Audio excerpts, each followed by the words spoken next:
Hello dear students, welcome back to my channel Physics SPC Electric Charges and Fields का एक question. The electric field at a point on the equatorial plane at a distance r from the center of dipole having dipole moment p vector is given by r greater than separation of two charges forming the dipole epsilon naught permittivity of free space और ये vector form में चार choice रखे solution.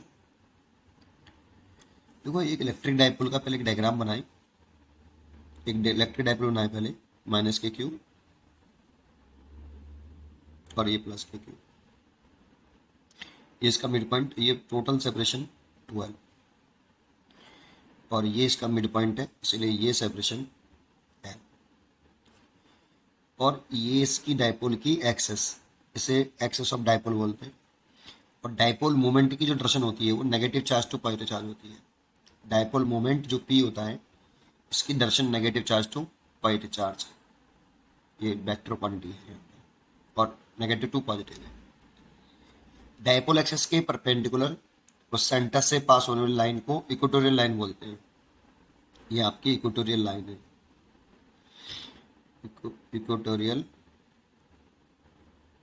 Line, इस पर लाई करने वाला एक पॉइंट ले ले ऐसे.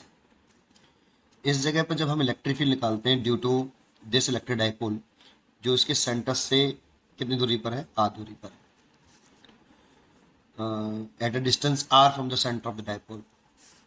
तो इस जगह पे जब इलेक्ट्रिक फील्ड निकालते हैं तो उस डाइपोल मोमेंट के जस्ट एंटी पैरेलल आता है. ये हमें पता होना चाहिए.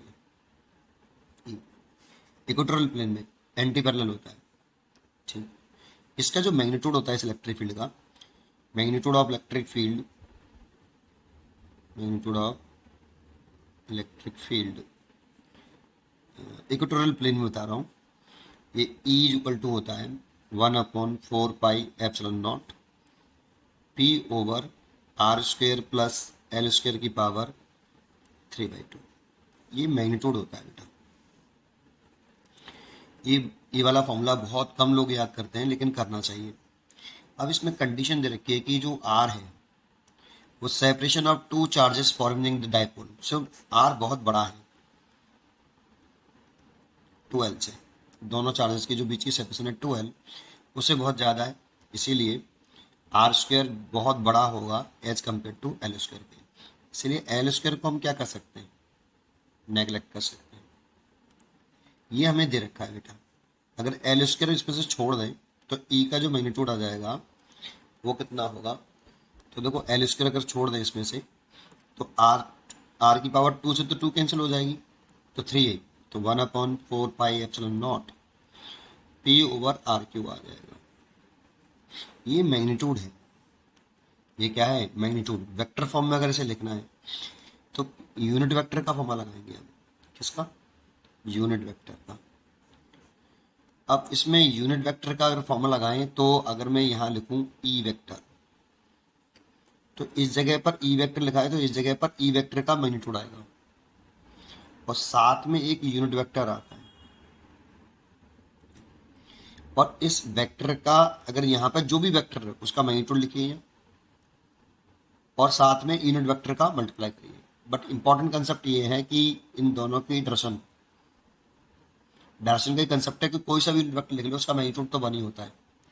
इंपॉर्टेंट है डायरेक्शन, कि इन दोनों की डायरेक्शन कैसे होनी चाहिए, सेम. ये इंपॉर्टेंट है. कोई सा भी फॉर्मूला लगाओ, जो भी वेक्टर यहाँ लिखा है उसका मैग्नीट्यूड लिखो और एक यूनिट वेक्टर ऐसा लिखो कि इन दोनों की डायरेक्शन सेम हो. अब जैसे ये P वेक्टर दे रखा है, इस डायरेक्शन में मैंने यूनिट वेक्टर जो है लेट कर लिया n कैप. जैसे x एक्सेस है तो i कैप भी लेट कर सकते थे आप, मैंने n कैप लेट कर लिया. ठीक है, तो मेरे को P वेक्टर क्या लिखना चाहिए, P वेक्टर. तो P वेक्टर लिखना चाहिए P का वेक्टर का मैग्नीट्यूड और इसकी डायरेक्शन में यूनिट वेक्टर. तो P कैप और n कैप की डायरेक्शन सेम है इसलिए यहाँ n कैप लिखना चाहिए. देखो इसकी और इसकी डायरेक्शन सेम है अकॉर्डिंग टू डायग्राम. ऐसे ही अगर मैं E वेक्टर लिखना चाहूँ तो n कैप की डायरेक्शन इधर की तरफ है, तो अगर मैं इधर की तरफ इसे यूनिट वेक्टर बनाऊँ तो ये माइनस n कैप हो जाएगा. माइनस साइन बता रहा है कि इसका मैग्नीट्यूड और इसका मैग्नीट्यूड तो सेम है. यूनिट वेक्टर का मैग्नीट्यूड 1 होता है तो डसन इंडिकेट कर रहा है कि इन दोनों की डसन कैसी है, अपोजिट है। ऐसे ही अगर मैं इस ई वेक्टर को वेक्टर फॉर्म में लिखूं तो E vector is equal to E का मैग्नीट्यूड साथ में ऐसा यूनिट वेक्टर कि इसकी और इसकी डसन सेम हो। तो चेक करो, ई वेक्टर की और एन कैप की डसन सेम नहीं है, but E cap E vector और माइनस एन कैप की डसन कैसी है, सेम है। इसीलिए इसको ऐसे ले सकते हैं। और ई का मैग्नीट्यूड पुट कर दें यहाँ पे, तो 1/4πε0 पी अपॉन आर क्यू, और ये माइनस आ जाएगा आगे ये वाला, और ये एन कैप। और इसकी जगह पर आप लिख सकते हो कितना, ई वेक्टर। तो ई को वेक्टर फॉर्म में लिख सकते हैं -1/4πε0 P vector over R cube. ये इसका वेक्टर फॉर्म हो गया। और यहाँ माइनस साइन इंडिकेट कर रहा है कि पी वेक्टर की डायरेक्शन एंड ई वेक्टर की डायरेक्शन अपोजिट है। लेकिन मैग्नीट्यूड में देखें तो मैग्नीट्यूड में ही माइनस साइन केवल डायरेक्शन को इंडिकेट कर रहा है। अब मैं उम्मीद करता हूं कि आपको ये क्वेश्चन जरूर समझ में आया होगा, और इसका आंसर जो हमें टिक करना चाहिए वो ए, वन माइनस के पी वेक्टर 4πε0 आर क्यू। यहाँ पर प्लस लग रहा है, वेक्टर फॉर्म में लिखा हुआ है, डायरेक्शन को इंडिकेट नहीं किया गया है, इसलिए गलत है।